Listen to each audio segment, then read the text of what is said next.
बिस्मिल्लाहिर्रहमानिर्रहीम।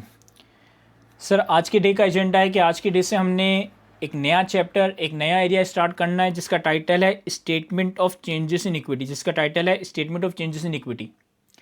अच्छा देखें, ये चैप्टर जो मैं आपको पढ़ाने लगा हूँ, ये चैप्टर जो मैं आपको स्टार्ट कराने लगा हूँ, इस चैप्टर के ऊपर स्पेसिफिकली आपको अब पास पेपर में क्वेश्चन नहीं दिखेगा। पुरानी अटैम्प्ट के सवालों में तो दिख जाएगा, लेकिन अब आपकी अटैम्प्ट में या आने वाली अटैम्प्ट में इस चैप्टर से पर्टेनिंग कोई अलग से सवाल आपके पास नहीं आ रहा होगा।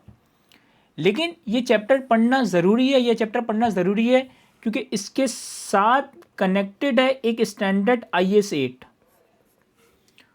IS 8 में हम एरर की करेक्शंस पढ़ते हैं, अकाउंटिंग पॉलिसीज़ का चेंज पढ़ते हैं, अकाउंटिंग एस्टीमेट्स का चेंज पढ़ते हैं।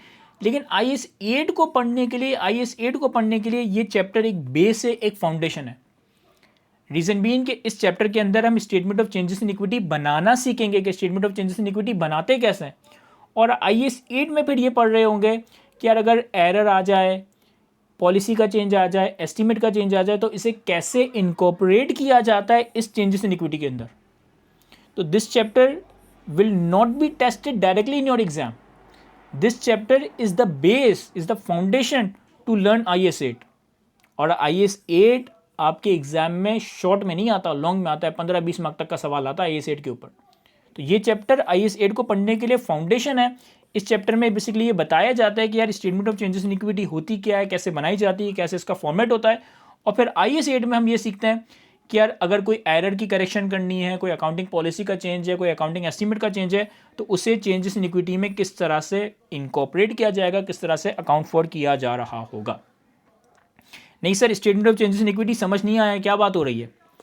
देखिए, हम ये बात तो जानते हैं कि एज अ अकाउंटेंट हमारी सबसे बुनियादी जॉब, हमारे सबसे इम्पॉर्टेंट काम क्या होता है। सर, हमारा बुनियादी काम ये होता है कि अगर हम अकाउंटेंट है तो हम बिजनेसेस के, हम कंपनीज के फाइनेंशियल स्टेटमेंट्स बना रहे होंगे, और हम अगर ऑडिटर है तो हम उन्हीं फाइनेंशियल स्टेटमेंट्स का ऑडिट कर रहे होंगे। यानी कि एक अकाउंटेंट और एक ऑडिटर की ज़िंदगी जो है ना, फाइनेंशियल स्टेटमेंट के ही गिर्द घूम रही होती है। एक अकाउंटेंट और एक ऑडिटर की ज़िंदगी फाइनेंशियल स्टेटमेंट्स के ही गिर्द घूम रही होती है। अगर आप किसी कंपनी में हो, किसी भी कंपनी में हो, चाहे वो इंश्योरेंस कंपनी हो, बैंक हो, मैन्युफैक्चरिंग कंपनी हो, और आप अकाउंट्स डिपार्टमेंट में हो, फाइनेंस डिपार्टमेंट में हो, तो वहाँ पर आप फाइनेंशियल स्टेटमेंट्स को बना रहे होंगे। और अगर आप ऑडिट फर्म में हो, ऑडिटर हो, एक्सटर्नल ऑडिटर हो, तो फिर आप उन्हीं की कंपनी के फाइनेंशियल स्टेटमेंट्स का ऑडिट कर रहे होगे। तो आइदर या तो आप फाइनेंशियल स्टेटमेंट्स को बनाने वाले लोगों का पार्ट बनोगे, या फिर आप उन फाइनेंशियल स्टेटमेंट्स के ऑडिट करने वाले लोगों का पार्ट बनोगे। लेकिन इन दोनों लोगों की जिंदगी एक ही चीज़ के गिर्द घूमती है, जिसका नाम होता है फाइनेंशियल स्टेटमेंट्स। अब ये फाइनेंशियल स्टेटमेंट्स क्या है? सर, फाइनेंशियल स्टेटमेंट्स किसी भी बिजनेस, किसी भी कंपनी के पूरे साल के फाइनेंशियल परफॉर्मेंस की एक समरी है, पूरे साल के फाइनेंशियल रिजल्ट का एक डॉक्यूमेंट है। यानी पूरे साल के अंदर कंपनी ने कितना कमाया, कितना गवाया, कितना फ़ायदा किया, कितना नुकसान किया, कंपनी के कितने एसेट्स हैं, कंपनी की कितनी लायबिलिटीज़ हैं, कंपनी के कितना कैश है, कंपनी के एसेट्स और लायबिलिटीज़ में क्या मूवमेंट है। यानी पूरे कंपनी और पूरे बिजनेस के जो फाइनेंशियल मामला है, जो फाइनेंशियल रिजल्ट्स हैं, उनकी जो समरी है ना, this is called financial statements. Sir, फिर हम ये बात भी जानते हैं कि फाइनेंशियल स्टेटमेंट्स इटसेल्फ 5 तरह की स्टेटमेंट्स का कॉम्बिनेशन है। इटसेल्फ 5 तरह की स्टेटमेंट्स को मिला जुलाकर बनाया जाता है। यानी ब्रॉडली हम इसे फाइनेंशियल स्टेटमेंट्स कहते हैं, लेकिन इसके अंदर 5 सेपरेट स्टेटमेंट्स आ रही होती हैं। Number 1, statement of financial position, जिसे हम बैलेंस शीट भी कहते हैं। Number 2, statement of total comprehensive income, जिसे हम प्रॉफिट एंड लॉस या इनकम स्टेटमेंट भी कहते हैं। Number 3, statement of changes in equity, जो हमारे इस चैप्टर का एजेंडा है कि statement of changes in equity कैसे बनाते हैं, ये कैसे क्या चीज़ होती है। Number 4, statement of cash flows. Statement of cash flows का एक सेपरेट अकाउंटिंग स्टैंडर्ड है IS 7, जिससे आप अलग से कवर करोगे, ये भी आपके कोर्स का ही पार्ट है। And number 5, notes to the financial statements. जिसके अंदर बैलेंस शीट, P&L, इन्हीं के चीज़ों के लाइन आइटम का ब्रेकअप आ रहा होता है, डिटेलिंग आ रही होती है। देखिए, सबसे पहले अगर मैं statement of financial position balance sheet की बात करूं, स्टेटमेंट ऑफ फाइनेंशियल पोजीशन की बात करूं, तो बैलेंस शीट किसी भी बिजनेस, किसी भी कंपनी का एक स्पेसिफिक पॉइंट ऑफ टाइम पे, एक स्पेसिफिक पॉइंट ऑफ टाइम पे एसेट, लायबिलिटी और इक्विटी का नंबर बताता है। यानी किसी एक पर्टिकुलर डेट पे, जनरली ईयर एंड पे, लेकिन बैलेंस शीट और स्टेटमेंट ऑफ फाइनेंशियल पोजीशन का पर्पस क्या है कि किसी भी एक पर्टिकुलर डेट पे, यानी कि जनरली ईयर एंड पे, ये बताना कि कंपनी के पास कितने और कौन कौन से एसेट्स हैं, कंपनी के पास कितने और कौन कौन सी लायबिलिटीज़ हैं, और कंपनी की कितनी इक्विटी का बैलेंस है। तो what is balance sheet, what is statement of financial position? Sir, किसी एक पर्टिकुलर पॉइंट ऑफ टाइम पे एक कंपनी के पास क्या एसेट्स हैं, क्या लायबिलिटीज़ हैं और क्या इक्विटी है, ये हमें बैलेंस शीट बता रही होती है। आप लोगों ने बैलेंस शीट का स्ट्रक्चर, आप लोगों ने बैलेंस शीट का फॉर्मेट देखा ही होगा। एक साइड पे हमारे पास एसेट्स आ रहे होते हैं, दूसरी साइड पे हमारे पास इक्विटी, दूसरी साइड पे हमारे पास लायबिलिटी आ रही होती है। सर, आपने देखा ही होगा, आपने पढ़ा ही होगा अकाउंटिंग इक्वेशन। अकाउंटिंग इक्वेशन क्या होती है? Asset is equals to liabilities plus equity. ये अकाउंटिंग इक्वेशन हमने अकाउंटिंग की नर्सरी में पढ़ी थी, आदर पीआरसी में पढ़ी होगी, इंटर में पढ़ी होगी, कॉमर्स में पढ़ी होगी। तो अकाउंटिंग इक्वेशन क्या कहती है कि भाई एसेट हमेशा बराबर होंगे लायबिलिटी और इक्विटी के। तो ये अकाउंटिंग इक्वेशन ही तो बैलेंस शीट है। बैलेंस शीट के एक साइड पे सारे एसेट्स आ रहे होते हैं, property, plant and equipment, investment property, inventory, cash, receivable, सारे एसेट्स आ रहे होते हैं। और दूसरी साइड पे इक्विटी की चीज़ें आ रही होती हैं, share capital, share premium, retained earnings, revaluation surplus. Liabilities की चीज़ें आ रही होती हैं, long term borrowing, bank borrowing, trade payable, bank overdraft. और जो एसेट का बैलेंस होता है वो मैच करता है लायबिलिटी और इक्विटी के बैलेंस से। तो चूंकि बैलेंस शीट हमेशा बैलेंस होती है, asset are always equal to liability and equity, इसी वजह से तो इसे बैलेंस शीट का नाम दिया गया। इसे बैलेंस शीट का नाम क्यों दिया गया? क्योंकि this sheet need to be balanced. एक तरफ एसेट्स बराबर होंगे, दूसरी तरफ लायबिलिटीज और इक्विटी के, इसीलिए हम इसे बैलेंस शीट कह रहे होते। फिर दूसरा है statement of comprehensive income. Statement of comprehensive income एक पॉइंट ऑफ टाइम पे नहीं, स्टेटमेंट ऑफ कॉम्प्रिहेंसिव इनकम या इनकम स्टेटमेंट एक पॉइंट ऑफ टाइम पे नहीं, बल्कि एक पीरियड ऑफ टाइम पे हमें कंपनी की परफॉर्मेंस बताती है। एक पीरियड ऑफ टाइम में कंपनी की हमें परफॉर्मेंस बताती है कि एक पीरियड ऑफ टाइम में, जनरली एक साल में, कंपनी ने कितना रेवेन्यू कमाया, कितने एक्सपेंसेस किए और कंपनी की क्या नेट इनकम और लॉस बन रहा है। देखिए, यूँ समझें, balance sheet is a picture. अगर आप कोई फ़ोटो देख रहे हो ना, अगर आप कोई तस्वीर देख रहे हो, तो ये बैलेंस शीट है। क्यों? क्योंकि वो एक मोमेंट को कैप्चर कर रही है, वो एक मोमेंट की पिक्चर है। लेकिन अगर आप कोई वीडियो देख रहे हो, आप कोई क्लिप देख रहे हो, तो ये पीएनएल है। क्योंकि वीडियो या क्लिप किसी एक मोमेंट को नहीं, बल्कि एक पीरियड ऑफ टाइम को कवर करती है। तो बैलेंस शीट हमेशा at a point of time होती है, इनकम स्टेटमेंट एक पीरियड ऑफ टाइम होती है। फॉर एग्जाम्पल, 1 जनवरी से लेकर 31 दिसंबर, तो 31 दिसंबर की डेट पे बैलेंस शीट बनाई जाती है। लेकिन इनकम स्टेटमेंट 31 दिसंबर पे बनाई तो जा रही है, लेकिन वो 31 दिसंबर की पोजीशन नहीं है, वो 1 जनवरी से 31 दिसंबर का पूरा पीरियड कवर कर रही है कि पूरे एक साल के अंदर आपने कितना रेवेन्यू कमाया, कितने एक्सपेंसेस किए और कितनी नेट इनकम और कितने लॉसेस हैं। फिर एक चीज़ होगी कैश फ्लोस। IAS 8 के बाद हम इंशाल्लाह कैश फ्लोस कवर करेंगे। कैश फ्लोस हमें कैश की मूवमेंट बताती है। कैश फ्लोस हमें कैश की मूवमेंट बताती है कि यार साल के शुरू में इतना कैश था, साल के आखिर में इतना कैश है, तो पूरे साल में इसमें जो फ्लक्चुएशंस आई, इसमें जो मूवमेंट आई, वो क्या थी। भाई लॉजिकली सोचे ना, मेरे पास साल के शुरू में अगर 100 रुपये है, मैं पूरे साल में बहुत सारी सेल्स करता हूँ, बहुत सारे एक्सपेंसेस करता हूँ, एसेट्स खरीदता हूँ, ड्राइंग्स करता हूँ, तो जब मैं सेल्स करूँगा तो पैसे आएंगे, एक्सपेंसेस करूँगा तो पैसे जाएंगे, एसेट खरीदूंगा तो पैसे जाएंगे, ड्राइंग करूँगा तो पैसे जाएंगे, बिजनेस में और इन्वेस्टमेंट करता हूँ तो पैसे आएंगे। तो ये कैश फ्लो की मूवमेंट होते होते साल के आखिर में एक डिफरेंट कैश का नंबर होगा। तो स्टेटमेंट ऑफ कैश फ्लोस हमें ये बताता है कि यार साल के शुरू और साल के आखिर में जो कैश के नंबर्स हैं इसकी क्या रिकन्सिलेशन है, इसकी क्या मूवमेंट है, कौन कौन से एवेन्यूज से कंपनी के पास पैसा आया, कौन कौन से एवेन्यूज पे कंपनी का पैसा गया और साल के आखिर में अब इतना कैश रह गया। Notes to the financial statement इन्हीं चीज़ों की डिटेलिंग प्रोवाइड करता है। यानी फॉर एग्जांपल हम बैलेंस शीट की बात करें तो बैलेंस शीट में क्या होता है सर, बैलेंस शीट पे एक साइड पे एसेट्स आ रहे होते हैं, एक साइड पे लायबिलिटीज़ और इक्विटीज़ आ रही होती हैं। अब एसेट्स में हमारे पास सिर्फ लाइन आइटम आ रहा होता है कि भाई प्रॉपर्टी प्लांट एंड इक्विपमेंट इतना है, इन्वेस्टमेंट प्रॉपर्टी इतना है, इंटेंजिबल इतना है, एक एक एसेट के लाइन आइटम। लेकिन इसके पीछे क्या ब्रेकअप है, इसके पीछे क्या डिटेल्स है, ये हमें नोट्स में नज़र आएगा। यानी यहाँ तो प्रॉपर्टी प्लांट एंड इक्विपमेंट का एक नंबर लिखा है, लेकिन जब आप इसके नोट में जाओगे तो आपको पता चलेगा कि यार इतने के लैपटॉप्स हैं, इतनी की मशीनरी है, इतनी की मोटर व्हीकल है, इतनी की बिल्डिंग्स हैं, और फिर उनका भी एक मूवमेंट आ रही होगी कि साल के शुरू में इतना था, इतना नया खरीदा, इतना डेप्रिशिएट हुआ, इतना रह गया। इसी तरह ट्रेड रिसीवेबल के नोट में जाओगे तो साल के शुरू में इतने रिसीवेबल थे, फिर कंपनी ने इतनी सेल्स की, फिर कंपनी के पास इतने पैसे आए, साल के आखिर में इतने रिसीवेबल रह गए। इसी तरह इनकम स्टेटमेंट में क्या होता है सर, रेवेन्यू आता है, cost of sales, gross profit, फिर बाकी सारे एडमिन सेलिंग वगैरह के एक्सपेंसेस, फिर प्रॉफिट बिफोर टैक्स, फिर टैक्स और प्रॉफिट आफ्टर टैक्स। नोट्स में क्या आ रहा होगा सर, नोट्स में हमारे पास रेवेन्यू का ब्रेकअप आ रहा होगा कि कितनी हमारी लोकल सेल्स है, कितनी हमारी एक्सपोर्ट सेल्स है, कितनी हमारी गुड्स की सेल है, कितनी हमारी सर्विसेज की सेल है। एडमिन एक्सपेंस में सैलरीज कितनी है, रेंट कितना है, बिजली का बिल कितना है, लीगल एंड प्रोफेशनल चार्जेस कितना है। तो बैलेंस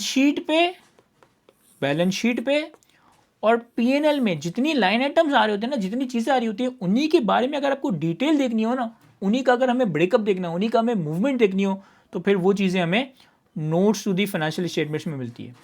क्या कह रहा है, provides additional information and explanation, provides additional information and explanation के जो आपके मेन फाइनेंशियल स्टेटमेंट्स में चीज़ें आ रही हैं उसी से पढ़ेंगे एडिशनल इंफॉर्मेशन और एक्सप्लेनेशन आ रही होती है। और लास्ट स्टेटमेंट जो कि हमारे इस चैप्टर का एजेंडा है वो है statement of changes in equity. Statement of changes in equity, देखो जिस तरह से तुम्हें कैश फ्लो स्टेटमेंट कैश की मूवमेंट बताती है ना कि यार साल के शुरू में इतना कैश था, इतना कैश इन जगहों से आया, इतना कैश इन जगहों पे खर्च हुआ, साल के आखिर में इतना कैश रह गया, उसी तरह से statement of changes in equity आपको पूरे साल में इक्विटी की मूवमेंट बताएगी, आपको पूरे साल में इक्विटी की मूवमेंट बताएगी। देखिए बैलेंस शीट पे अगर हम इक्विटी के नंबर्स को देखें तो इक्विटी में हमारे पास शेयर कैपिटल आ सकता है, शेयर प्रीमियम आ सकता है, retained earning, revaluation surplus, general reserve या और रिजर्व्स आ सकते हैं। लेकिन इन सारी चीज़ों के जो करंट ईयर के नंबर्स होंगे वो लास्ट ईयर के नंबर से मैच तो नहीं करेंगे। इन नंबर्स में डिफरेंस आ रहा होगा, लास्ट ईयर कुछ और नंबर्स थे, इस साल कुछ नंबर्स चेंज हो जाएंगे। तो इनके दरमियान जो मूवमेंट है, इनके दरमियान जो रिकन्सिलेशन है, ये मूवमेंट, ये रिकन्सिलेशन हमें statement of changes in equity में नजर आ रही होती है। क्या कह रहा है, statement of changes in equity demonstrates का मतलब है shows changes in the share holder equity account including the details of share capital, retained earnings, dividend and any other changes affecting the equity। Company के equity के accounts में share capital में, share premium में, retain earning में, revaluation surplus में, general reserve में, इन सारे numbers में जो जो चेंज आया, कंपनी ने प्रॉफिट कमाया तो रिटेन अर्निंग बढ़ी होगी, कंपनी ने डिविडेंड पे किया तो रिटेन अर्निंग कम हुई होगी, कंपनी ने नए शेयर्स इशू किए तो share capital, share premium change हुआ होगा, कंपनी ने कुछ अमाउंट रिवैल्यू किया तो रिवैल्यूएशन सरप्लस चेंज हुआ होगा। तो इन सारे अकाउंट्स में, इन सारे लाइन आइटम्स में जो चेंज आता है ना, ये सारा चेंज हमें statement of changes in equity में देखने को मिलता है। इंपॉर्टेंट बात सर, इन पांचों स्टेटमेंट में सिर्फ balance sheet at a point of time बनाई जाती है। इन पांचों स्टेटमेंट में सिर्फ balance sheet at a point of time बनाई जाती है। बाकी income statement of changes in equity, cash flow statements, ये तीनों स्टेटमेंट्स ओवर द ईयर बनाई जाती है, फॉर द पीरियड बनाई जाती है। यानी ये हमें एक वक्त के एसेट, लायबिलिटीज और इक्विटी बताएगा, ये हमें एक अरसे की इनकम और एक्सपेंसेस बताएगा, ये हमें एक अरसे की इक्विटी की मूवमेंट बताएगा, ये हमें एक अरसे की कैश फ्लो की मूवमेंट बताएगा। तो ये तीनों स्टेटमेंट या इवन नोट्स की भी मैं बात करूं तो ये सारी फॉर द ईयर बनाई जाती है और ये एजेड बनाई जाती है। ये बड़ा इंपॉर्टेंट पॉइंट है। अगर आप देखेंगे ना, क्या यहाँ तो नहीं लिखा हुआ कि बैलेंस शीट के शुरू में लिखा होता है एजेट, let's say 31 December 2025, company balance sheet के शुरू में लिखा होगा एजेट 31 दिसंबर 2025, लेकिन इनकम स्टेटमेंट में लिखा होगा for the year 2025, cash flows में लिखा होगा for the year 2025, changes in equity में लिखा होगा फॉर द ईयर 2025, नोट्स में लिखा होगा फॉर द ईयर 2025। तो सिर्फ बैलेंस शीट एक स्पेसिफिक डेट पे बनती है, इसके लिए हम एजेड लिखते हैं। बाकी income statement, cash flow statement, changes in equity, notes to the financial statements for the year बनाए जाते हैं, तो इसके लिए हम फॉर द ईयर की टर्मिनोलॉजी इस्तेमाल करते हैं। क्लियर है? किसी ने कहा सर ये नोट्स ग्रुप में सेंड कर दीजिएगा। मेरे जितनी भी नोट्स हैं वो सारी बुक की फॉर्म में ऑलरेडी कैफ1 की ड्राइव में अवेलेबल हैं और हर चैप्टर का एक अलग फोल्डर भी बना हुआ है, हर चैप्टर के फोल्डर में भी उसके नोट्स आ रहे हैं, तो ये सारी चीज़ें आप लोगों को जो भी रेलिवेंट सब्जेक्ट की स्टडी ड्राइव है उस पर मिल जाएंगी। वहाँ पे बुक भी आ रही है पूरा टोटल PDF में और आपके पास जो है ना हर चैप्टर वाइज भी नोट्स आ रहे हैं। तो ये सारी चीज़ें ऑलरेडी मैंने शेयर की भी है। अच्छा जी, अब statement of changes in equity का फॉर्मेट देखते हैं कि दिखने में कैसी लगती है, ये दिखने में कैसी होती है। ये मैंने आपको क्या बताया कि statement of changes in equity हमारे जो इक्विटी के नंबर्स हैं, share capital, share premium, retained earnings, revaluation surplus, general reserve या और भी चीज़ें आ सकती हैं, अदर रिजर्व भी हो सकता है, इनके पिछले साल के नंबर्स और इस साल के नंबर्स के दरमियान एक ब्रिज है, एक मूवमेंट है। तो ये मूवमेंट ऐसी दिखती है, यानी कि share capital, preference shares, share premium, retain earning, revaluation surplus, इन सब के ओपनिंग बैलेंसेस आ रहे होंगे कि साल के शुरू में या पिछले साल के आखिर में इनके क्या क्या बैलेंसेस थे और साल के आखिर में इनके क्या क्या बैलेंसेस हो गए। Statement of changes in equity में जो इक्विटी के लाइन आइटम्स हैं, जो इक्विटी के अकाउंट्स हैं, चाहे शेयर कैपिटल हो, शेयर प्रीमियम हो, रिटेन अर्निंग हो, रिवैल्यूएशन सरप्लस हो, जनरल रिजर्व हो, इन सब का पिछले साल का क्लोजिंग बैलेंस। देखिए मैं जब कहता हूँ ना पिछले साल का closing balance is as good as इस साल का ओपनिंग बैलेंस। पिछले साल की क्लोजिंग इस साल की ओपनिंग होगी, दोनों एक ही बात है। मैं पिछले साल की क्लोजिंग कहूँ या इस साल की ओपनिंग कहूँ, ये एक ही बात है। तो पिछले साल की क्लोजिंग या इस साल का ओपनिंग बैलेंस आ रहा होगा और इस साल का क्लोजिंग बैलेंस आ रहा होगा, इस साल का क्लोजिंग बैलेंस आ रहा होगा। देखिए ये वाले जो नंबर्स हैं ना, ये वाले सारे नंबर्स, ये आपको यहां नजर आएंगे। यानी बैलेंस शीट पे यहां जो नंबर्स आ रहे होंगे ना, ये हमारे ओपनिंग नंबर्स हैं जो कि इससे मैच करेंगे, और यहां जो नंबर्स आ रहे होंगे ये हमारे क्लोजिंग नंबर्स हैं, ये बैलेंस शीट पे इससे मैच करेंगे। तो बैलेंस शीट में जो आपको प्रायर ईयर में, लास्ट ईयर में नंबर्स नजर आ रहे होते हैं, ये हमारे ओपनिंग नंबर्स हैं, और बैलेंस शीट पे जो हमारे पास यहां नंबर्स आ रहे होते हैं, ये हमारे क्लोजिंग नंबर्स हैं जो कि यहां नजर आ रहे होंगे। फिर सर इसकी मूवमेंट में बहुत सारी चीज़ें आती हैं। अब आपने सिंपली सोचना है कि कौन कौन सी ऐसी चीज़ें हैं जो शेयर होल्डर की इक्विटी को या तो बढ़ाएगी या कम करेगी। भाई शेयर होल्डर इक्विटी पहले तो समझे, शेयर होल्डर इक्विटी क्या होता है? सर शेयर होल्डर इक्विटी का मतलब है कि एक बिजनेस में हमारा कितना हिस्सा है, हमारा कितना इंटरेस्ट है, या एक बिजनेस में मेरी कितनी इन्वेस्टमेंट हुई हुई है, मेरा कितना पैसा फंसा हुआ है, मेरा कितना स्टेक है, दिस इज इक्विटी, सिंपल। अब कौन सी ऐसी चीज़ें हैं जो मेरे हिस्से को, जो मेरे स्टेक को बढ़ा सकती हैं, कम कर सकती हैं? कुछ एग्जांपल्स दें। सर अगर आपका बिजनेस प्रॉफिट करेगा तो आपका हिस्सा बढ़ेगा, अगर आपका बिजनेस प्रॉफिट करेगा तो आपका हिस्सा बढ़ेगा। तो यस, अगर बिजनेस प्रॉफिट कमा रहा है तो ये मेरी इक्विटी को बढ़ाएगा। अगर मैं अपने बिजनेस से पैसा घर ले जाता हूँ, अगर मैं अपने बिजनेस से पैसा घर ले जाता हूँ, तो उस बिजनेस से पैसा जब मैं घर लेके जाऊंगा तो मेरे बिजनेस में हिस्सा कम होगा ना, जिसको हम क्या कहते हैं, ड्राइंग्स कहते हैं, डिविडेंड कहते हैं। तो अगर ड्राइंग से डिविडेंड होगी तो मेरा बिजनेस में स्टेक नीचे आएगा, बिजनेस में स्टेक कम होगा। तो ड्राइंग्स और डिविडेंड की वजह से इक्विटी में चेंज आता है। मुझे एक बात बताएं, अगर मेरा बिजनेस अपने कैश से या उधारी पे एक एसेट खरीदता है, मेरा बिजनेस कैश से या उधारी पे एक एसेट खरीदता है, इन्वेंट्री खरीदता है, प्लांट एंड मशीनरी खरीदता है, कोई भी एसेट खरीदता है, इस हरकत की वजह से मेरा बिजनेस का स्टेक बढ़ेगा या कम होगा? मेरा आपसे सबसे सवाल है भाई, मेरी कंपनी एक प्लांट एंड मशीनरी खरीदती है, कैश पे खरीदती है या उधारी पे खरीदती है, मुझे पता है इस ट्रांजिशन की वजह से मेरा बिजनेस के अंदर जो स्टेक है, मेरा बिजनेस के अंदर जो इक्विटी है, वो बढ़ेगा या कम होगा? जी,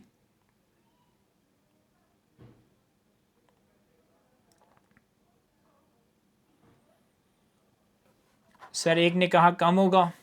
और अगर मेरा बिजनेस एसेट खरीद रहा है और कैश खर्च कर रहा है तो मेरा बिजनेस के अंदर एक स्टेक, मेरा बिजनेस के अंदर इक्विटी बढ़ेगा या कम होगा? बाकी लोग क्यों नहीं कर रहे आंसर?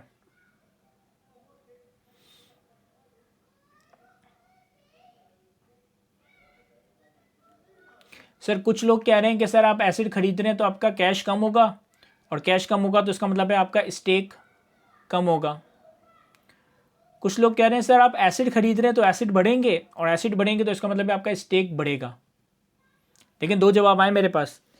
एक ने कहा कि सर अगर आप एसिड खरीद रहे हैं तो कैश खर्च करेंगे, कैश खर्च करेंगे तो आपका स्टेक कम होगा। एक कह रहा है सर आप एसिड खरीदेंगे तो एसिड आएगा, तो एसिड आने का मतलब है आपका स्टेक बढ़ेगा। कुछ लोगों ने कहा कि सर कोई इफेक्ट नहीं आएगा। सर सही जवाब यह है कि एसिड खरीदने की वजह से कोई चेंज नहीं आएगा। भाई अगर लेट्स से मैं 5 लाख रुपए का व्हीकल खरीदता हूँ, मैं 5 लाख रुपए की प्लांट एंड मशीनरी खरीद रहा हूँ, तो 5 लाख से इक्विटी, 5 लाख से कैश कम होगा। एक तरफ 5 लाख से कैश कम होगा तो दूसरी तरफ 5 लाख से व्हीकल भी तो आ जाएगा, प्लांट एंड मशीनरी भी तो आ जाएगा। तो मेरे टोटल एसेट्स पे, मेरी नेट एसेट्स पे तो कोई चेंज ही नहीं आएगा।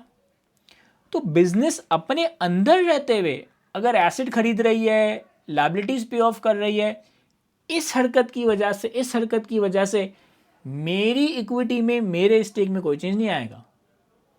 मेरा बिजनेस कैश पे एसेट खरीदे, मेरा बिजनेस उधारी पे एसेट खरीदे, मेरा बिजनेस अपनी उधारी को रिपे करे, इन चीज़ों की वजह से एसेट लायबिलिटी ऊपर नीचे हो रही है, लेकिन मेरी इक्विटी में कोई चेंज नहीं आ रहा होगा।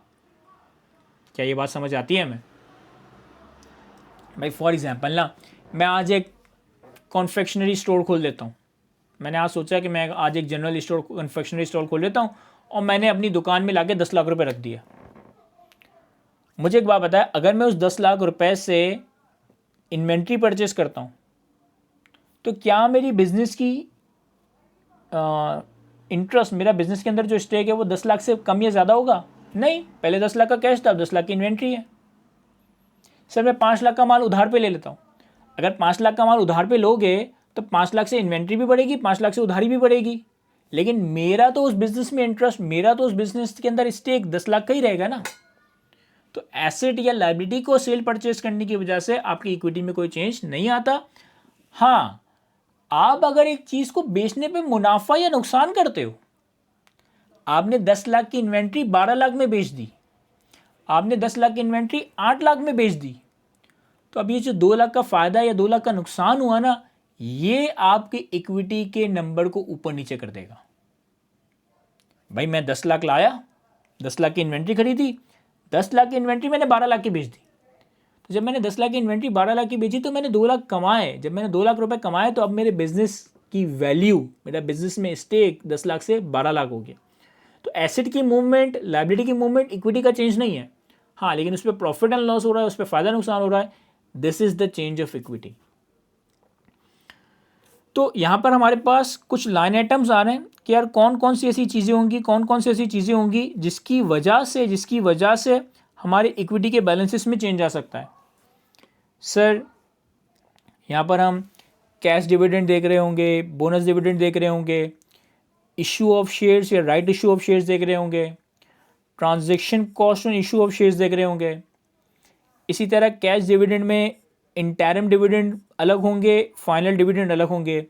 बोनस डिविडेंड में इंटरिम डिविडेंड, फाइनल डिविडेंड अलग होंगे। अब ये कैश डिविडेंड क्या होता है, बोनस डिविडेंड क्या होता है, फाइनल डिविडेंड क्या होता है, इंटरिम डिविडेंड क्या होता है, इन सारी चीज़ों के हवाले से परेशान ना हो। आज पहली क्लास है, आज हम चैप्टर ख़त्म नहीं कर रहे। ये चीज़ें मैं आने वाले वक्तों में आपको डिटेल में गाइड करूँगा और हर कॉन्सेप्ट पे हम multiple numerical multiple example solve करेंगे। राइट शेयर्स क्या होते हैं, राइट इशू ऑफ शेयर्स क्या होते हैं, शेयर्स को इशू करते पे ट्रांजैक्शन कॉस्ट क्या होती है, ये सारी चीज़ें हम 1 बाय 1 आने वाली क्लासेस के अंदर कवर करेंगे।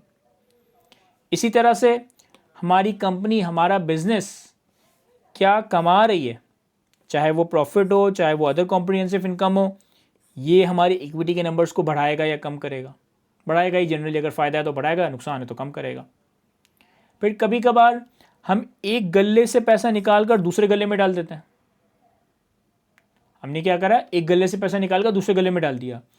रिवैल्यूएशन सरप्लस से पैसा उठाकर रिटेन अर्निंग में ले गए, रिटेन अर्निंग से पैसा उठाकर जनरल रिजर्व में ले गए। तो अगर एक गले से दूसरे गले में पैसा लेकर जा रहे हो तो इससे इक्विटी का बैलेंस चेंज नहीं होगा, मतलब इक्विटी का टोटल बैलेंस चेंज नहीं होगा, लेकिन इंडिविजुअल बैलेंस में चेंज आ रहा होगा।